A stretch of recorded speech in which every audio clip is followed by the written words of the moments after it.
اے اللہ ہمارے گناہوں کو معاف فرما، اے اللہ ہماری خطایا سے درگزر فرما، اے اللہ ہمارے حال پر رحم فرما۔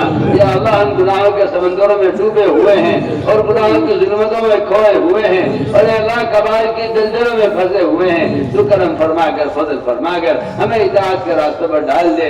اے اللہ ہمیں گناہوں کے سمندروں سے نکال کر، ہمیں معصیتوں کے جال سے نکال کر ہمیں اپنے اوامر پر ثابت قدم فرما، ہمیں اپنی ذات کے ساتھ ذاتی تعلق نصیب فرما، اپنی وعیدوں کا خوف، اپنے وعدوں کا شوق ہمارے دلوں میں پیدا فرما، ہمیں اپنی ذات کے ساتھ ذاتی تعلق نصیب فرما، اپنی ذات کا تاثر ہمارے دلوں میں پیدا فرما، اپنی توحید خالص کو ہمارے دلوں میں راسخ فرما۔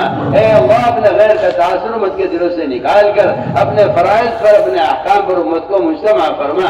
اے اللہ ایمان کا کمال ہمارے دلوں میں پیدا فرما، اے اللہ ایمان کا کمال ہمارے دلوں میں پیدا فرما۔ عالمی سطح پر امت مسلمہ کے دلوں سے اپنے غیر کا تاثر نکال کر اے اللہ اپنی توحید خالص کو امت کے دلوں میں راسخ فرما۔ اے اللہ اپنا تاثر امت کے دلوں میں پیدا فرما، اپنی وعیدوں کا خوف، اپنے وعدوں کا شوق اور اس کی امیدیں امت کے دلوں میں پیدا فرما۔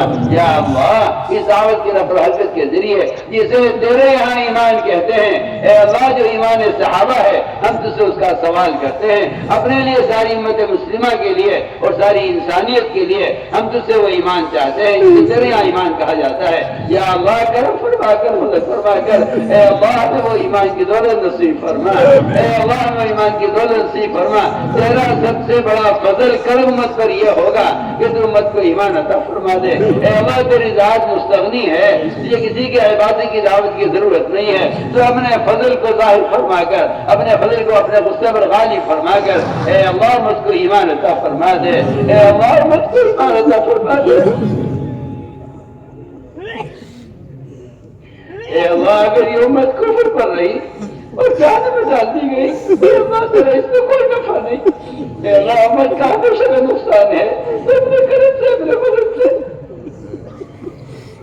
امت سے اپنے اے اللہ نگاہ غضب کو ہٹا کر اے اللہ امت کے حال پر رحم فرما دے، اے اللہ امت کے حال پر رحم فرما دے، اے اللہ امت کے حال پر رحم فرما دے۔ امت سے ہمیشہ کے لیے نگاہ غضب کو ہٹا کر اے اللہ امت پر نگاہ کرم فرما کر اے اللہ امت کو ایمان کامل عطا فرما دے، اے اللہ امت کو ایمان کامل عطا فرما دے۔ اس دعوت کی نسبت پر جو نقل و حرکت ہو رہی ہے تو اس کے ذریعے سارے عالم سے کفر الہات کو ختم فرما دے، اس کے ذریعے سارے عالم سے شرک اور بدعت کو ختم فرما دے، اس کے ذریعے سارے عالم سے فحاشی کو بے حیائی کو ختم فرما دے۔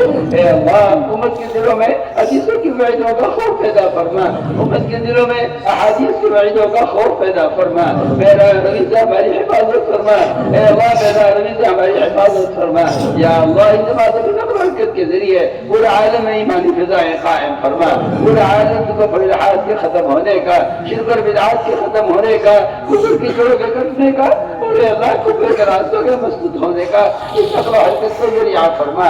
اے اللہ ہمارے دلوں میں صفات ایمانیہ پیدا فرما، تقوی اور طہارت، زہد اور عبادت، صبر و قناعت کو نصیب فرما۔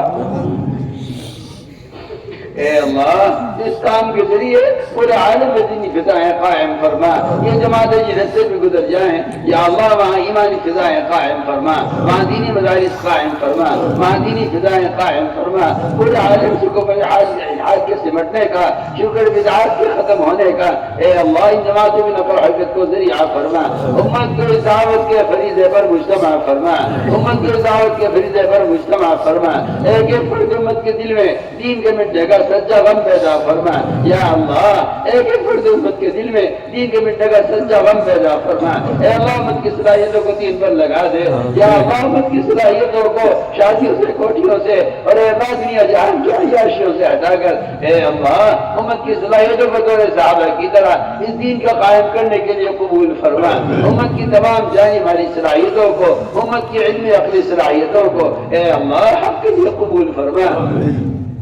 یا اللہ ان جماعتوں کی نقل و حرکت کو قبول فرما، جہاں جہاں جس ملک میں ان جماعتوں کے خروج میں رکاوٹیں ہیں تو ہم نے فضل سے، اپنے کرم سے دور صحابہ کی طرح غیب نصرت نازل فرما کر اے اللہ ان رکاوٹوں کو دور فرما، اس کام کی تائید فرما۔ اے اللہ اس کام کی تائید فرما، امت کے قلوب کو اس کام کے لیے منشرح فرما، امت کی صلاحیت کو اس کام کے لیے مجتمع فرما۔